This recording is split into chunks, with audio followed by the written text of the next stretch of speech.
Good afternoon, Western Washington, and happy New Year's Eve, happy Tuesday. And this is our final forecast video here of 2024. We've had a lot of very interesting weather this year, and we're going to have an active start to 2025. So, we're going to take a look at what the next couple of days look like and what the month of January is going to look like at large. Plus, we'll take an in depth look at if it's going to rain at midnight in Seattle.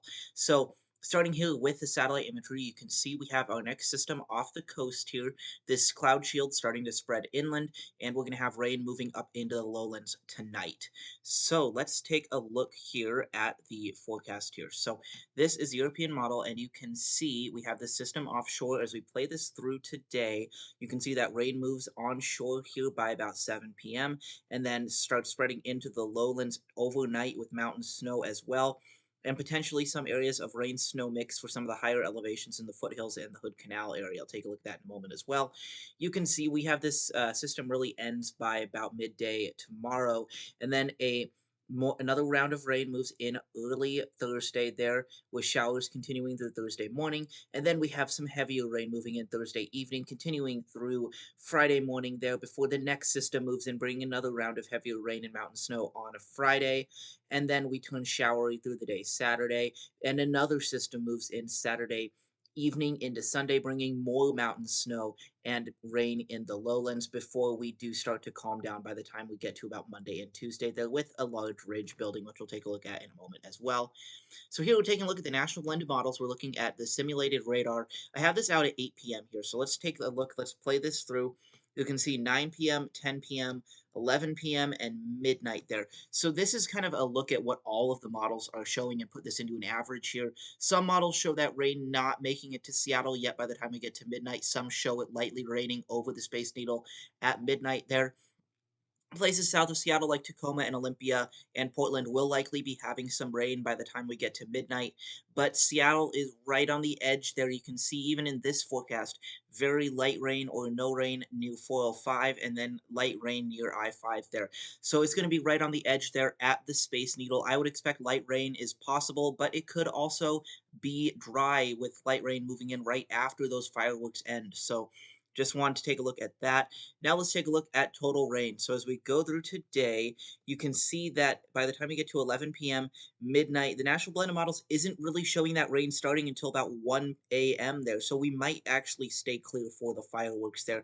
It'll be cloudy, but we will have no rain. As we go through New Year's Day there, you can see light rain across the area. But as we play this out all the way through Thursday, and then through Friday, and then into Saturday, and all the way to Sunday, so through the rest of this week, you can see decent rain for the lowlands here, with areas from Everett southward getting 1 to 1.5 inches of rain, Kitsap Peninsula getting up to 2 inches, rain shadowed areas there north of the Olympic Peninsula getting a half inch to 3/4 of an inch, and then the coast getting about 2 inches.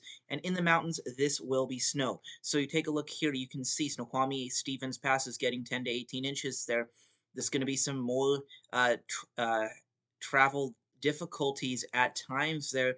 You can see Stevens Pass and White Pass there, 18 plus inches of snow. That's going to be some delays there. And Snoqualmie Pass, you can see snow from Ellensburg all the way over the pass there. So you won't just have issues over the summit, you'll have some snow all the way down into Kittitas County.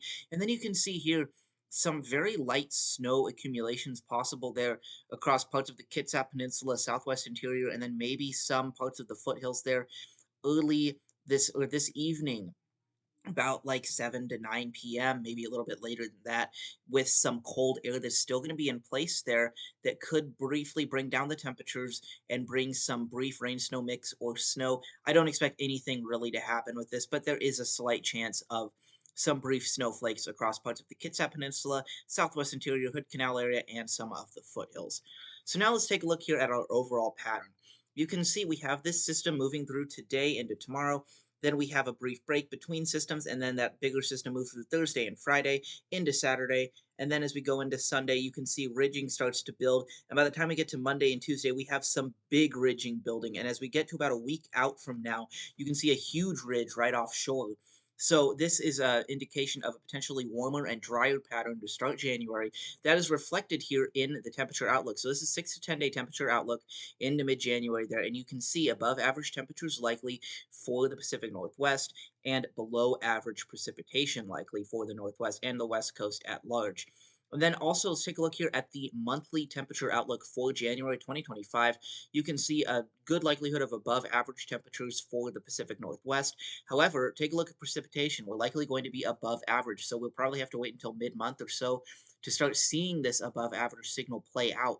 But we are likely going to have an above average month for precipitation. Maybe not by a lot, but it will likely be above average, which means that we will probably be on the active side for most of January, although it does look like we're going to have a break to start the month after this week.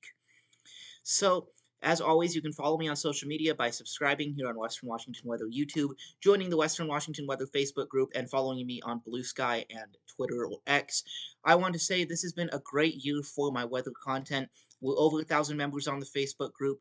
I have over 1,500 followers on Blue Sky, and I have gained over 300 subscribers on this YouTube channel since starting doing videos this past August. So thank you all for following along this year, and here's to a lot of great weather content in 2025. Have a great New Year's, and I will talk to you all later.